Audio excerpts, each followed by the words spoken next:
19 News crew is tracking damage after this afternoon storm. Some of them really nasty. Kelly Kennedy joins us live in Ravenna with what one family found, Kelly, after they returned home.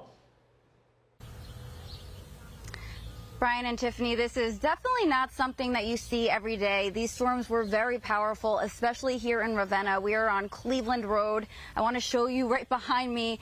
This family's trampoline managed to end up wrapped up in these power lines. And the craziest thing is the trampoline was actually secured in their backyard. It was held down with anchors and bricks, but it still managed to fly over their fence and up there. Now, the family tells me they were actually out to lunch when this happened and when the storm hit. Here's what they had to say about it. We were actually at McDonald's when it came through. It was hard. It was hitting hail and the wind sideways. I made him stay inside when it got over with when we came home. And that's when we realized the tree was in the backyard a mess and leaves were everywhere and the trampoline was up in the wires.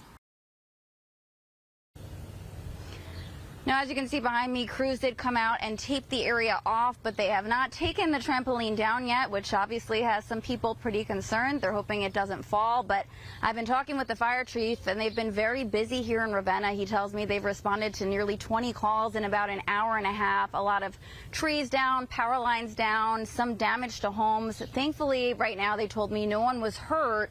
There are some people here in Ravenna right now without power, roughly 200 people right now. Crews are working to restore that.